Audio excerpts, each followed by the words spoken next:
Jacob's story is an epic journey of struggle, transformation, and divine encounter that reverberates through millennia.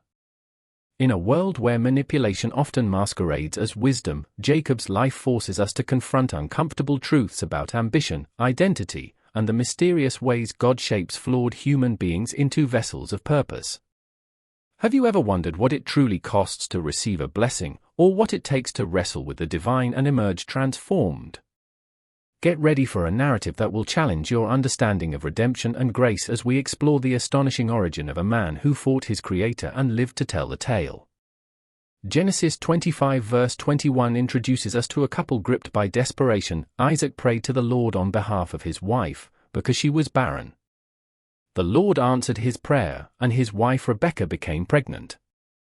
In ancient times, barrenness was viewed not merely as a medical condition but as a divine curse, a mark of shame that carried unbearable social stigma.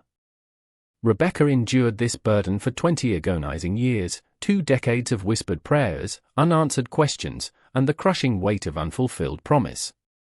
Imagine the anguish that must have consumed the hearts of Isaac and Rebekah, heirs to the covenant made with Abraham, yet unable to produce a child who would carry that promise forward.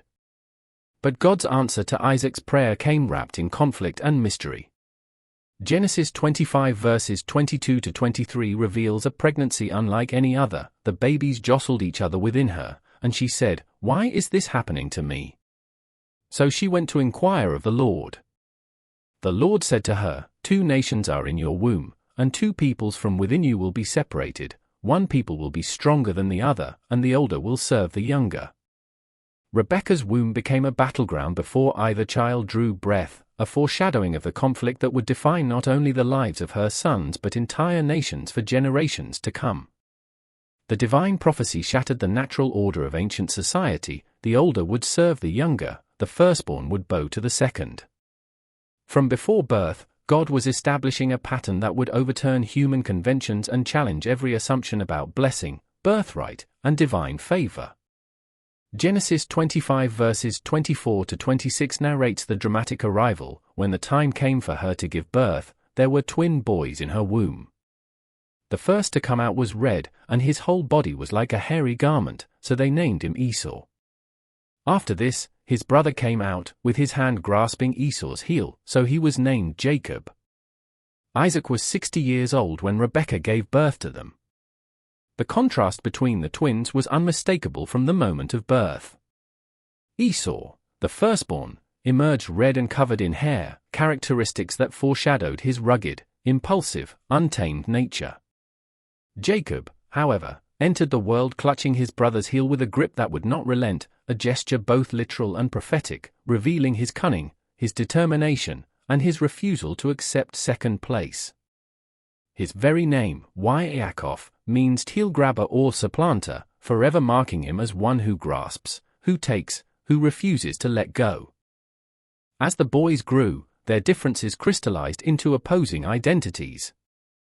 Genesis 25 verses 27 to 28 describes the diverging paths. The boys grew up, and Esau became a skillful hunter, a man of the open country, while Jacob was content to stay at home among the tents. Isaac, who had a taste for wild game, loved Esau, but Rebekah loved Jacob. Esau embodied the masculine ideal of his era, a man of action, strength, and instinct, roaming the wilderness with bow in hand. Jacob, in stark contrast, was quiet, contemplative, domestic, preferring the world of tents, flocks, and family life. This division of temperament found dangerous reflection in their parents' affections. Isaac favored the son who brought him fresh game and adventure, while Rebekah loved the son who stayed close to home. This parental favoritism planted seeds of resentment that would grow into a bitter harvest, offering a timeless warning about the destructive power of preferential love within families. The trajectory of both brothers' lives pivoted on a single moment, an encounter so seemingly trivial yet so profound in its consequences that it would alter the course of nations. Genesis 25 verses 29 to 34 captures the fateful exchange. Once when Jacob was cooking some stew, Esau came in from the open country, famished. He said to Jacob, "Quick, let me have some of that red stew. I'm famished." That is why he was also called Edom. Jacob replied, "First sell me your birthright." "Look, I am about to die," Esau said. "What good is the birthright to me?" But Jacob said, "Swear to me first." So he swore an oath to him, selling his birthright to Jacob. Then Jacob gave Esau some bread and some lentil stew. He ate and drank, and then got up and left. So Esau despised his birthright.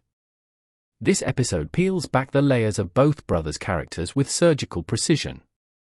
Esau, driven entirely by his physical appetites and immediate needs, proved willing to surrender his birthright, a position of immense honor, authority, and spiritual responsibility in patriarchal society, for nothing more than a bowl of lentil stew. His hyperbolic claim of near death, "I am about to die," reveals a man enslaved to the moment, incapable of looking beyond his present discomfort to consider future consequences. He lived by instinct, by feeling, by the tyranny of now. Jacob, however, displayed the calculating mind of a strategist. He recognized opportunity in his brother's weakness and exploited it with cold precision. He demanded not just agreement but an oath, a binding, irrevocable transaction witnessed before God. While his actions might provoke moral discomfort in modern readers, they reveal a man who understood the immense value of what Esau treated as worthless. Jacob grasped that the birthright carried with it not merely material inheritance but spiritual authority, divine blessing, and the continuation of the covenant made with Abraham.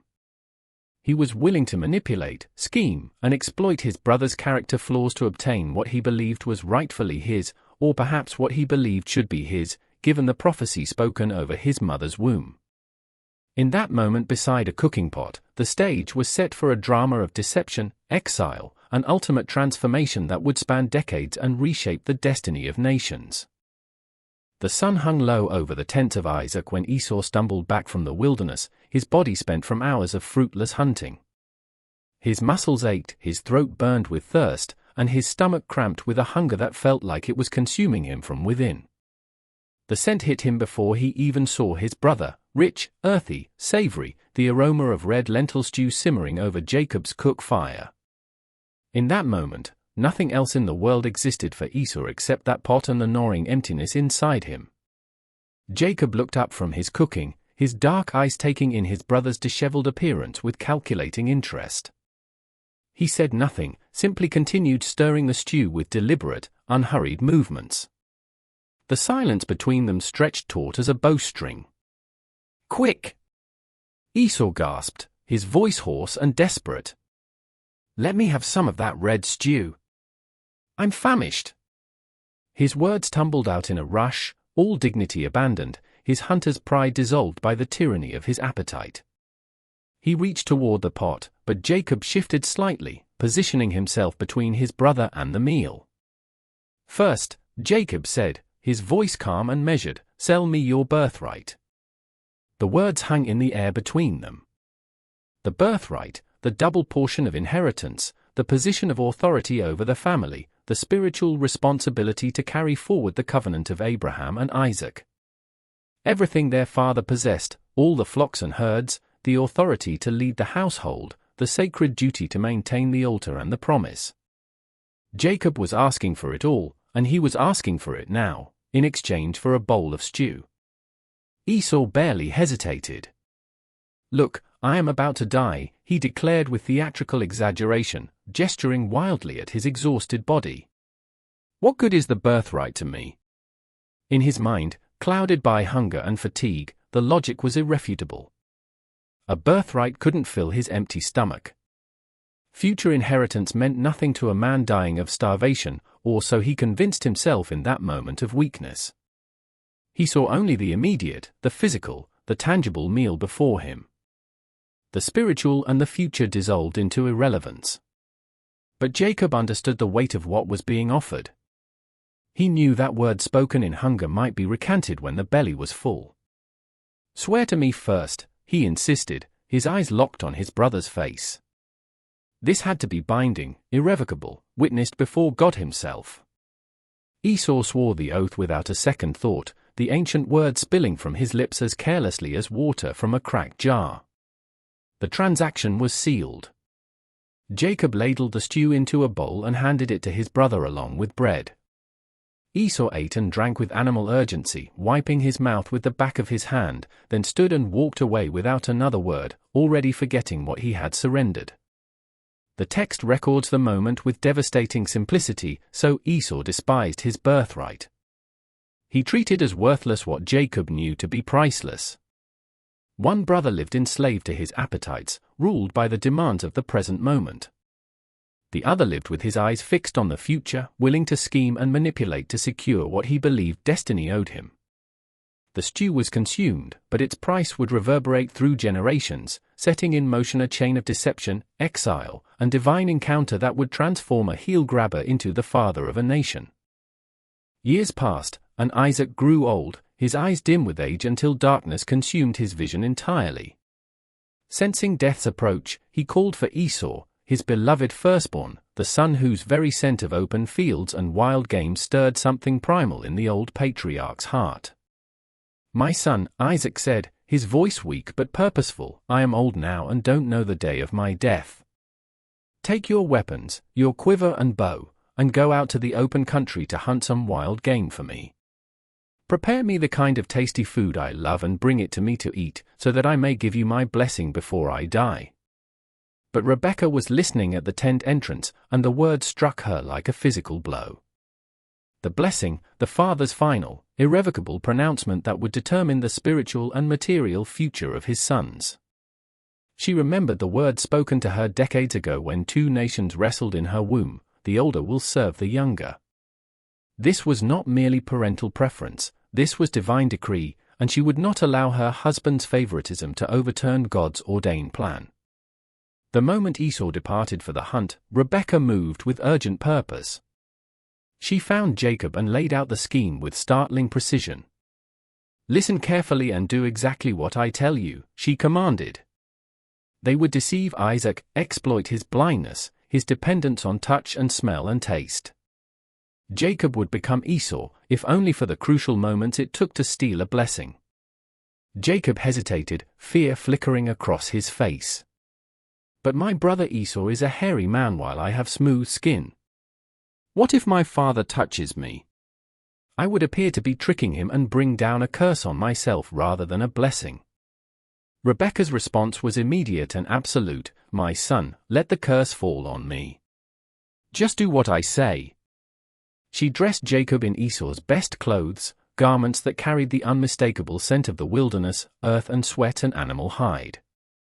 Then, in a touch of desperate brilliance, she covered his hands and the smooth part of his neck with the skins of freshly slaughtered goats, creating a crude but effective mimicry of Esau's distinctive hairiness. She prepared the savory food Isaac loved, and Jacob carried it into his father's tent, his heart hammering against his ribs. "My father," Jacob called, his voice already betraying him with its tremor. "Yes, my son," Isaac replied. "Who is it?" The lie formed on Jacob's lips, bitter and necessary: "I am Esau, your firstborn. I have done as you told me. Please sit up and eat some of my game, so that you may give me your blessing." Isaac's clouded eyes turned toward the voice, suspicion creeping into his tone. "How did you find it so quickly, my son?" "The timing was wrong. Esau should have been gone for hours." "The Lord your God gave me success," Jacob replied, compounding deception with blasphemy, invoking God's name to validate his fraud. But Isaac was not convinced. "Come near so I can touch you, my son, to know whether you really are my son Esau or not." Jacob approached, his breath shallow, as his father's trembling hands reached out to examine him. Those aged fingers traced the goatskin covering his arms and neck, feeling the coarse hair that should not have been there on Jacob's smooth body. "The voice is the voice of Jacob," Isaac murmured, confusion evident in his words, "but the hands are the hands of Esau." His nose caught the scent of the clothes, fields and wilderness, unmistakably Esau. Yet something in his spirit resisted, some instinct warning him that all was not as it seemed. "Are you really my son Esau?" he asked again, giving Jacob one final chance to confess. "I am," Jacob lied, sealing his fate. Isaac ate the food, drank the wine, then summoned his son close for the blessing. As Jacob leaned in, Isaac kissed him and smelled the clothes, and the scent of his son Esau overwhelmed his doubts. Then the words came, ancient and powerful, flowing from Isaac's lips with the authority of a prophet. "Ah, the smell of my son is like the smell of a field that the Lord has blessed. May God give you heaven's dew and earth's richness, an abundance of grain and new wine. May nations serve you and peoples bow down to you. Be lord over your brothers, and may the sons of your mother bow down to you. May those who curse you be cursed and those who bless you be blessed." The blessing was spoken, complete and irrevocable, transferred from father to son with all the weight of covenant and destiny behind it. Jacob had barely left his father's presence when Esau returned from his hunt, prepared the meal, and brought it to Isaac with joy in his heart. "My father, please sit up and eat some of my game, so that you may give me your blessing," Esau said. Isaac's entire body went rigid. "Who are you?" he demanded. "I am your son," Esau answered, confusion coloring his voice. "Your firstborn, Esau." The tent filled with Isaac's violent trembling as understanding crashed over him. "Who was it, then, that hunted game and brought it to me? I ate it just before you came and I blessed him, and indeed he will be blessed." The finality in those last words was absolute. A patriarch's blessing, once spoken, could not be recalled, could not be revised, could not be undone. Esau's response was a sound barely human, a cry of such anguish and rage that it seemed to tear from the depths of his soul. "Bless me and me too, my father," he pleaded, his voice breaking with desperation. But Isaac's response offered no comfort. "Your brother came deceitfully and took your blessing. Isn't he rightly named Jacob?" Esau spat, the bitterness dripping from every word. "This is the second time he has taken advantage of me. He took my birthright, and now he's taken my blessing. Then, with the last shred of hope, haven't you reserved any blessing for me?" Isaac's answer was devastating. "I have made him lord over you and have made all his relatives his servants, and I have sustained him with grain and new wine. So what can I possibly do for you, my son?" Esau wept aloud, and in his tears, fury kindled into murderous intent.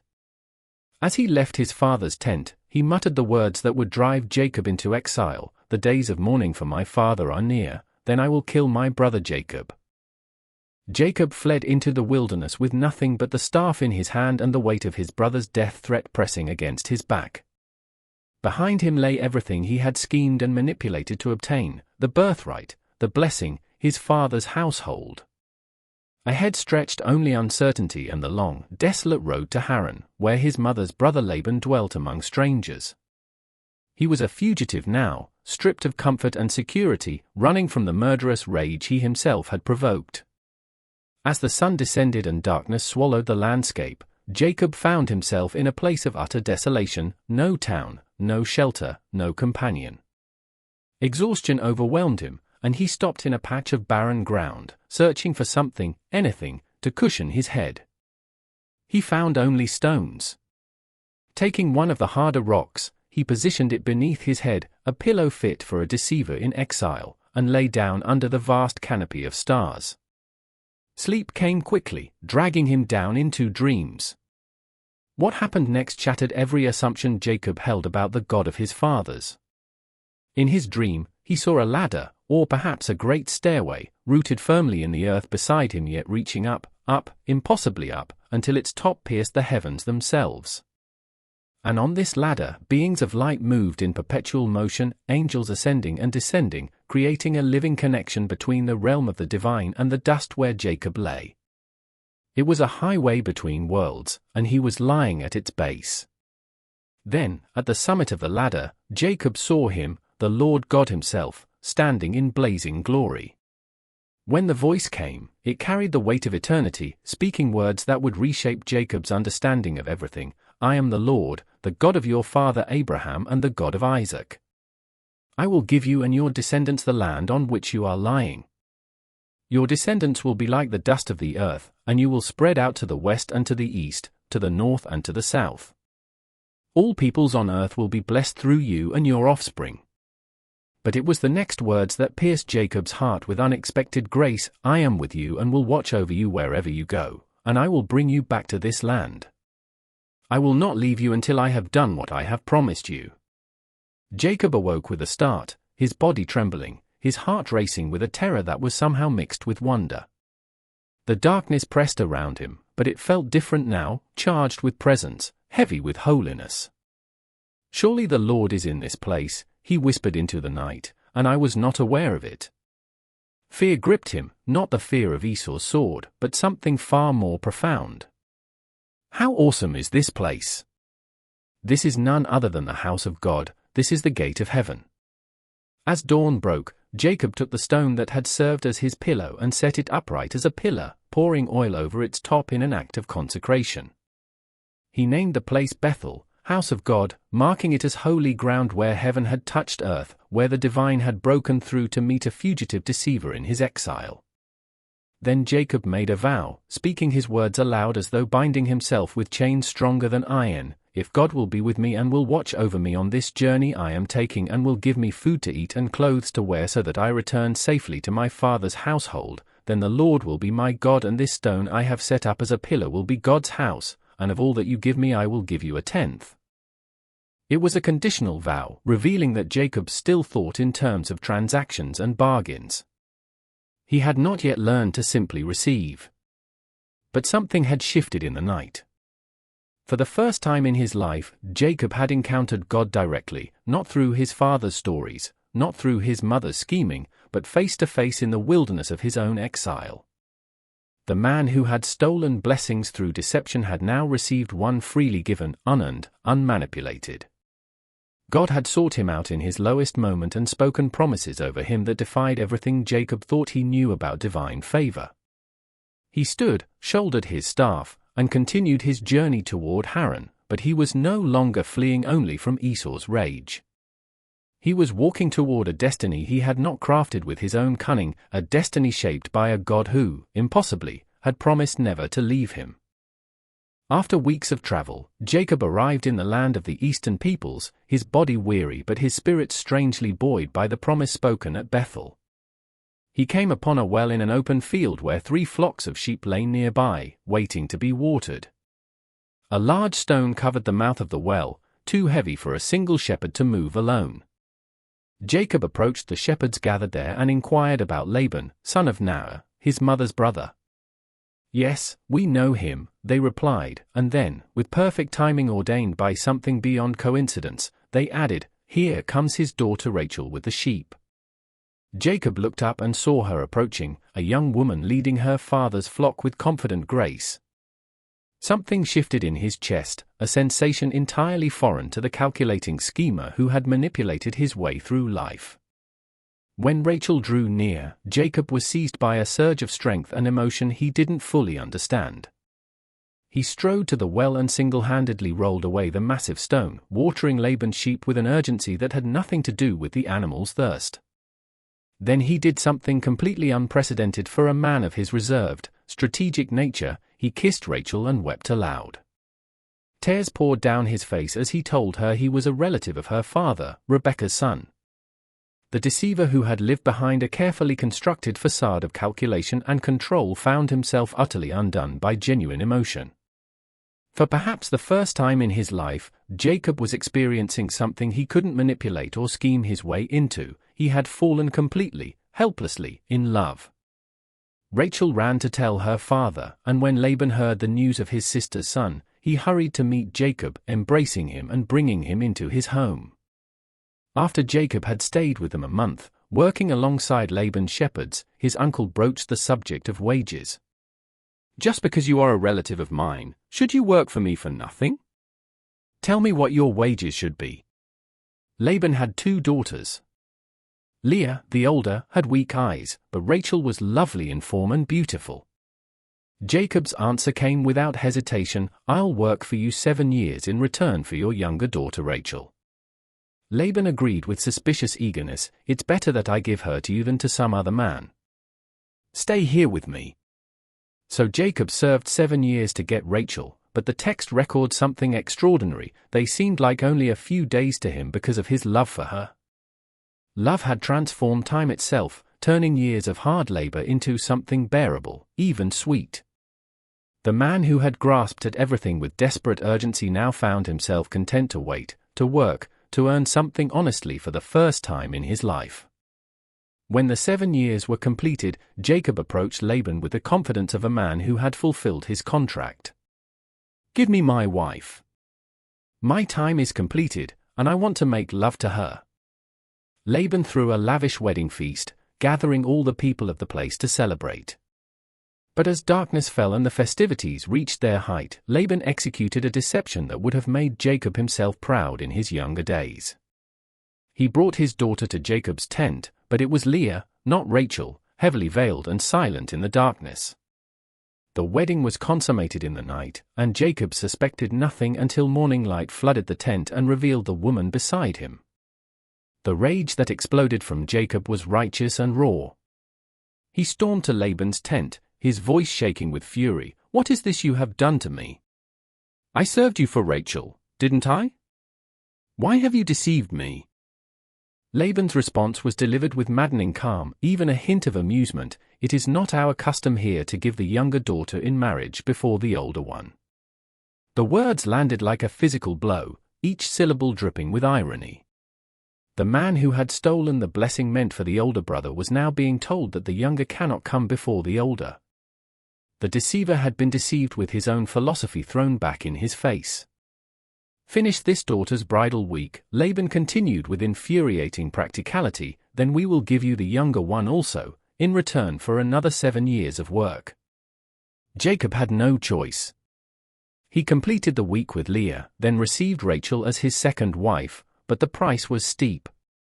Another 7 years of labor stretched before him, 14 years total for the woman he loved. The bitter irony was inescapable. The man who had manipulated a blessing in a single afternoon of deception now labored 14 years to claim what had been promised to him. God's lessons, it seemed, came with profound poetry and painful precision. Jacob's household became a crucible of competing desires and unspoken anguish. He had 2 wives who were sisters, bound by blood yet divided by a chasm of jealousy that no amount of shared history could bridge. Leah lay in Jacob's tent as his legal wife, but everyone, including Leah herself, knew the devastating truth: she was unloved. Jacob's heart belonged entirely to Rachel, and no duty, no obligation, no law could compel him to feel otherwise. When the Lord saw that Leah was unloved, he opened her womb, granting her the fertility that Rachel, for all her beauty and favor, did not possess. Leah conceived and bore a son, naming him Reuben, a son. A name that was less celebration than desperate plea. "It is because the Lord has seen my misery," she said with heartbreaking hope. "Surely my husband will love me now." But Jacob's affections did not shift. She conceived again and bore a second son, naming him Simeon, one who hears, because, as she explained with raw vulnerability, "The Lord heard that I am not loved, and therefore he gave me this one too." Still, Jacob's eyes remained fixed on Rachel.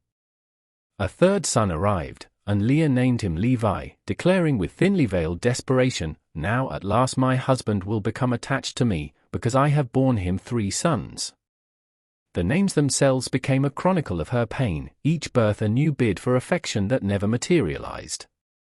When her 4th son was born, something shifted in Leah's words. She named him Judah, praise, saying simply, "This time I will praise the Lord."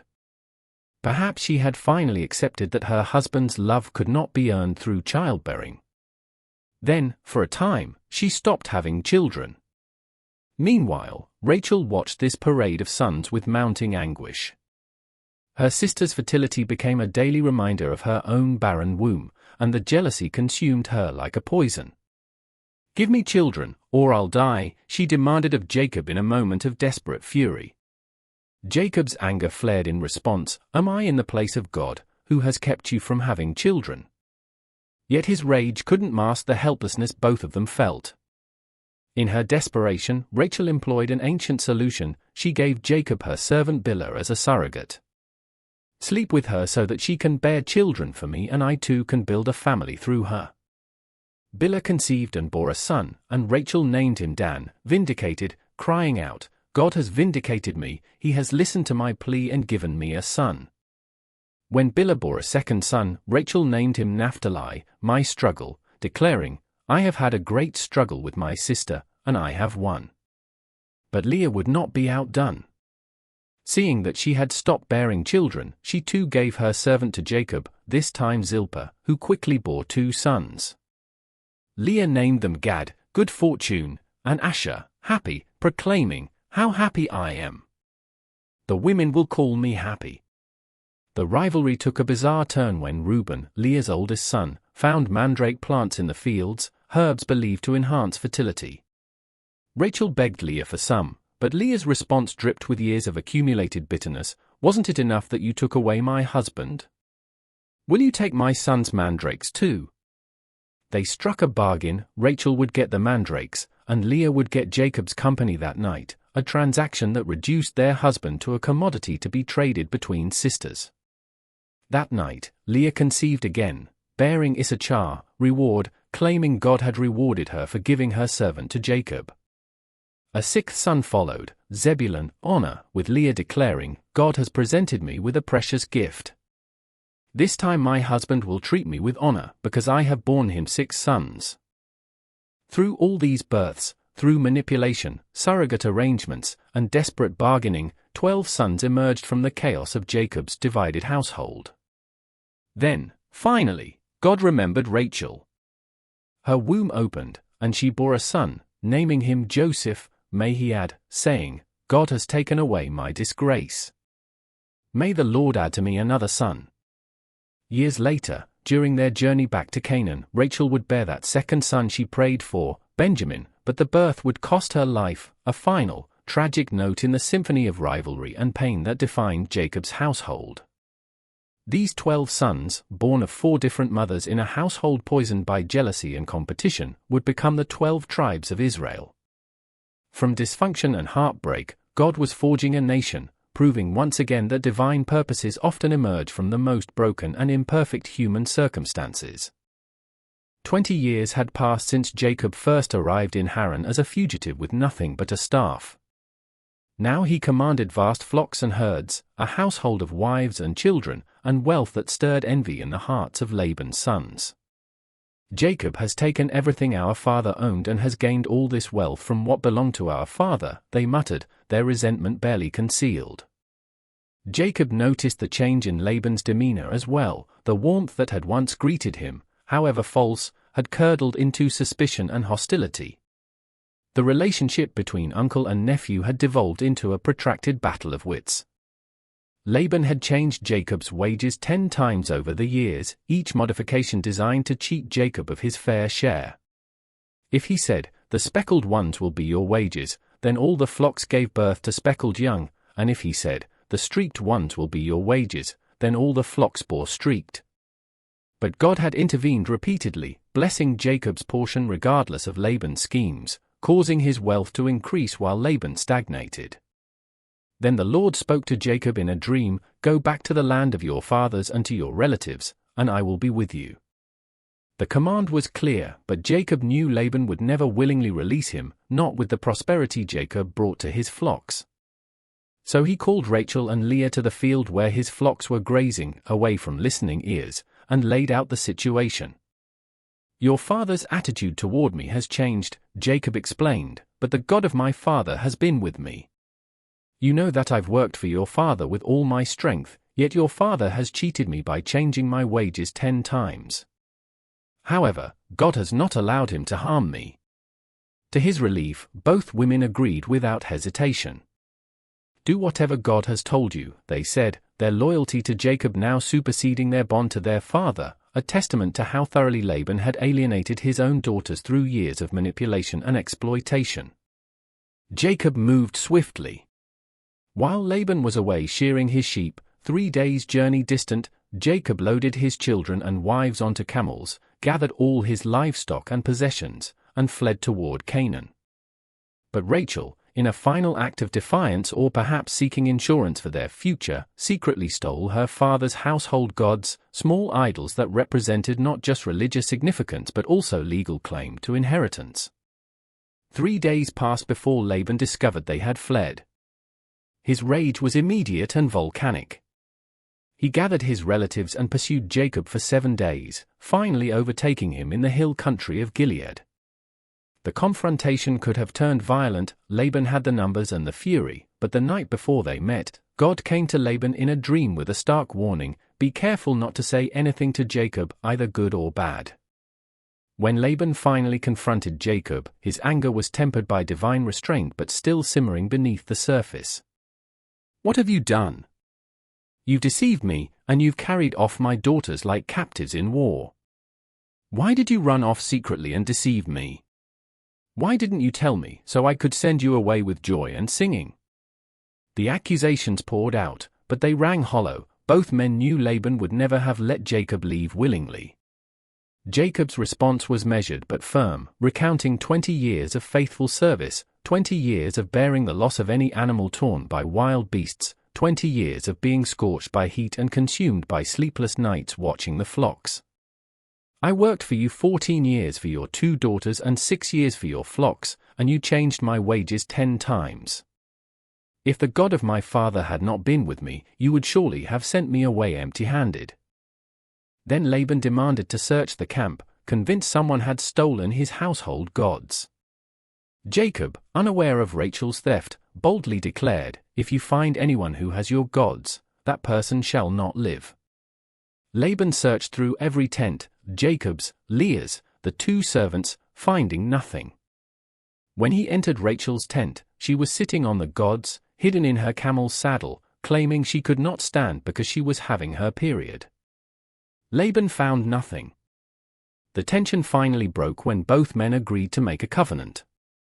They gathered stones and piled them into a heap, creating a witness marker between them. "May the Lord keep watch between you and me when we are away from each other," Laban said.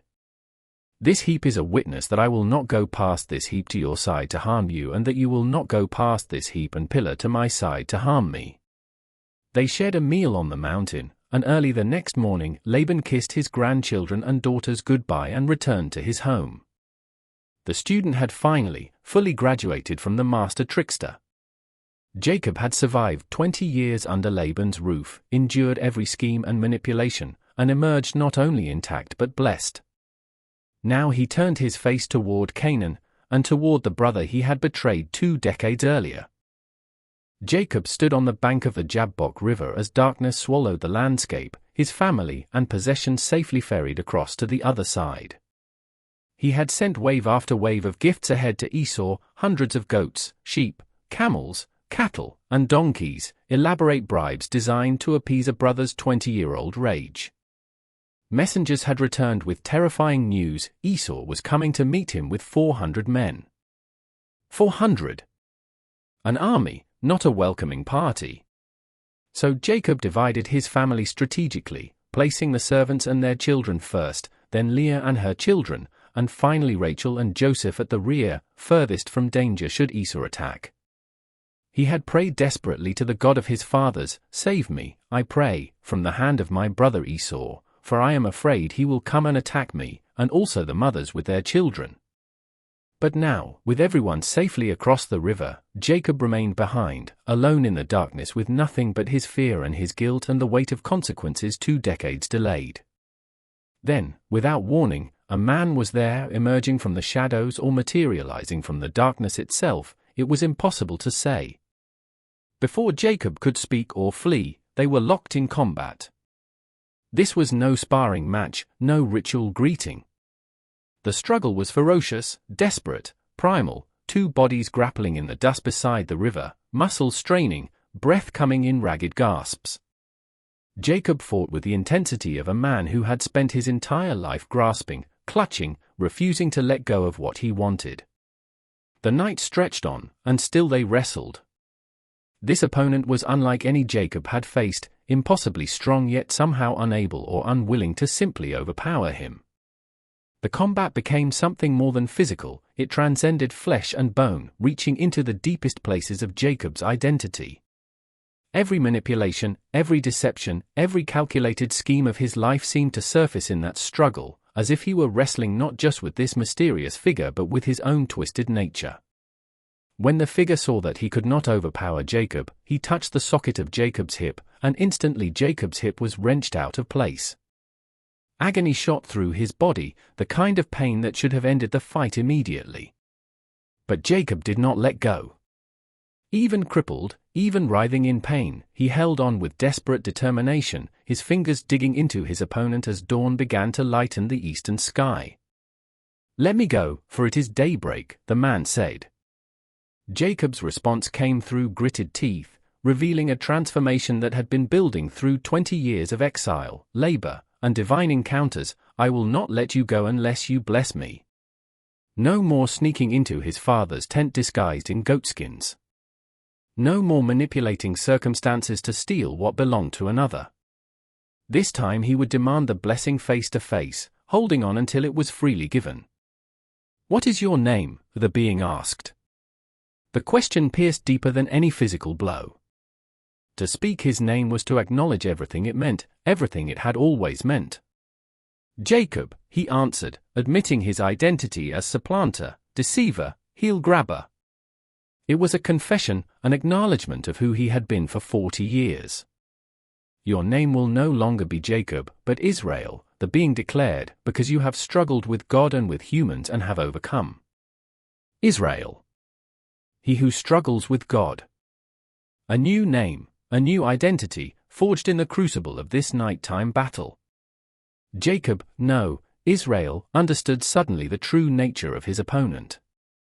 "Please tell me your name," he pleaded. "Why do you ask my name?" came the cryptic response.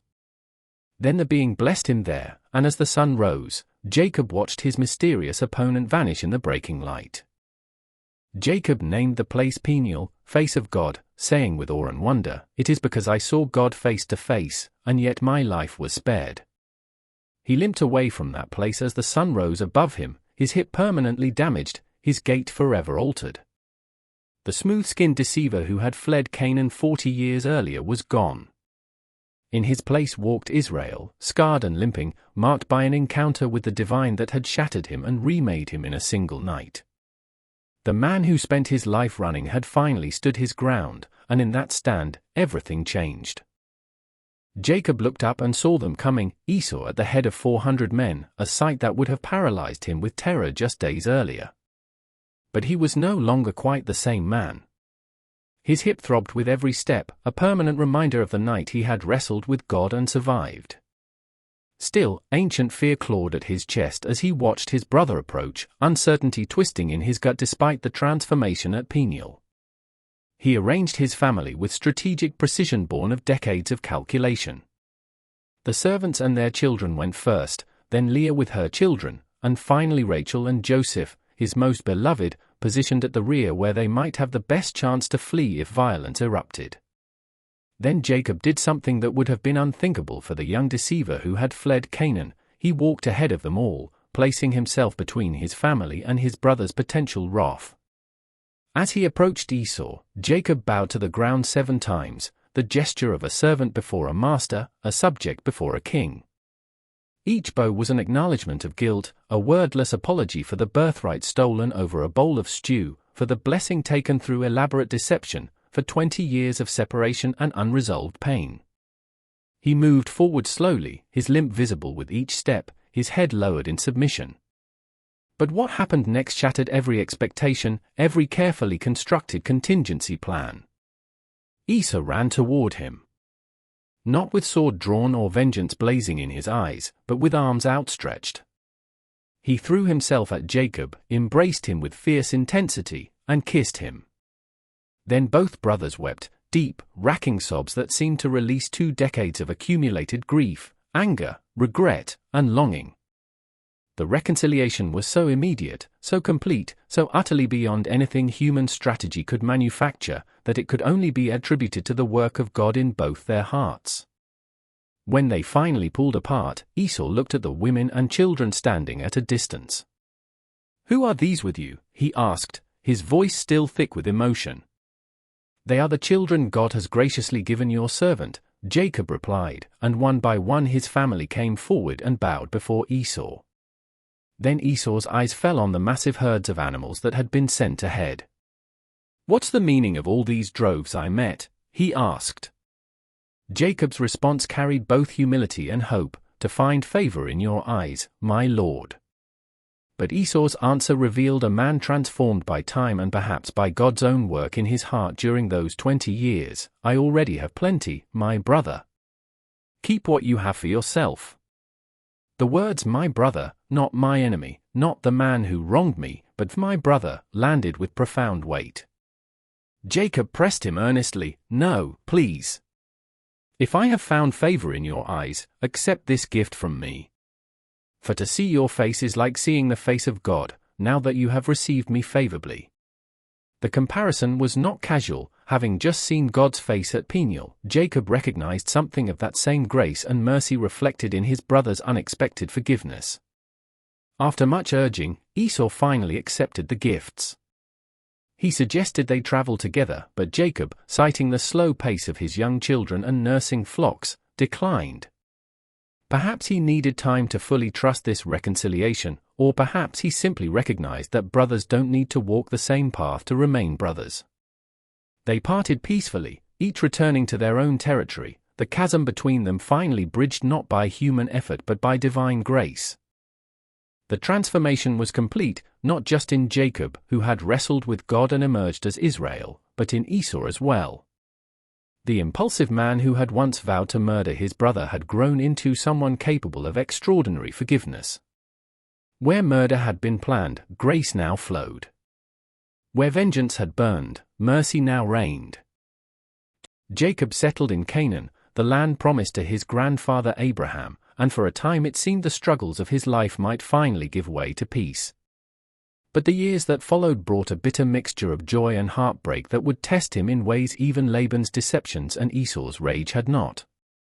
Rachel, his beloved, the woman for whom he had labored 14 years, died giving birth to their second son. As her life slipped away, she named the boy Benoni, son of my trouble, but Jacob, unable to bear such a grief-stained name, renamed him Benjamin, son of my right hand. They buried Rachel on the road to Bethlehem, and Jacob set up a pillar over her tomb, a marker of love and loss that would endure for generations.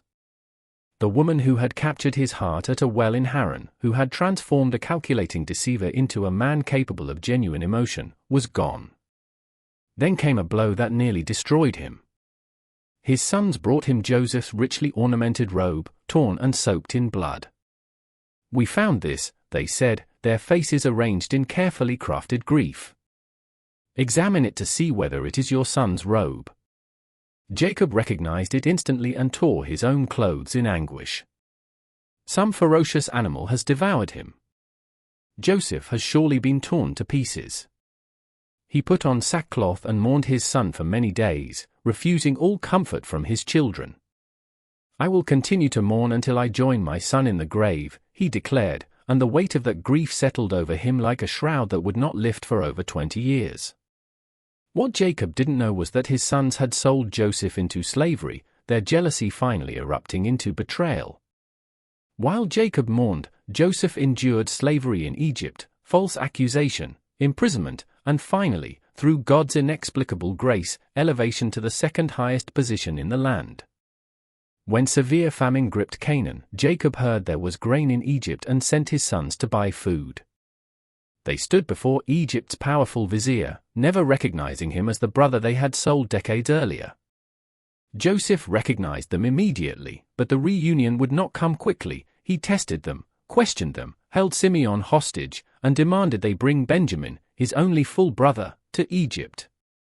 When the brothers finally returned with Benjamin and Joseph could no longer contain himself, he sent all the Egyptians out of the room and wept so loudly that everyone in Pharaoh's household heard him. "I am Joseph," he cried to his brothers. "Is my father still living?" The brothers stood paralyzed with terror, unable to answer, but Joseph's words carried no vengeance. "Do not be distressed and do not be angry with yourselves for selling me here, because it was to save lives that God sent me ahead of you." The news reached Jacob in Canaan: Joseph is still alive. In fact, he is ruler of all Egypt. Jacob's heart nearly stopped. The word seemed impossible, too wonderful to be true. But when he saw the carts Joseph had sent to carry him to Egypt, his spirit revived. "I'm convinced," he said. "My son Joseph is still alive. I will go and see him before I die." So Israel, for he was now Israel, not Jacob, gathered his entire family, 70 people in all, and journeyed to Egypt. When he finally saw Joseph after more than 2 decades, he threw his arms around him and wept for a long time. "Now I am ready to die," Israel said, "since I have seen for myself that you are still alive." Israel lived in Egypt 17 more years, reaching the age of 147. As death approached, he called his 12 sons to his bedside and blessed each one, prophesied that would echo through their descendants for millennia. To Judah he spoke of a coming ruler, a lion from whose line kings would emerge. Over Joseph he pronounced blessings of fruitfulness and strength. But his final command was unambiguous: "I am about to be gathered to my people. Bury me with my fathers in the cave in the field of Machpelah, near Mamre in Canaan." Not in Egypt, where he had found reunion and peace, but in the promised land, with Abraham and Sarah, Isaac and Rebekah, and Leah. He made Joseph swear an oath to carry his bones back to Canaan. When Israel died, Joseph wept over him and kissed him, then commanded the physicians to embalm his father. The Egyptians mourned him 70 days. True to his oath, Joseph and his brothers carried their father's body back to Canaan and buried him in the cave of Machpelah, exactly as he had requested. The deceiver who had fled Canaan with nothing but a staff returned home in death as Israel, father of a nation, his 12 sons carrying the promise of God into a future he would not see but had helped forge through decades of struggle, failure, and inexplicable grace. If this story spoke to you, you're welcome to stay. We share Bible stories with a cinematic voice and simple truth. Subscribe to follow the next story. And if this message helped you today, share it with someone who might need it. Thank you for watching, and we'll see you in the next story.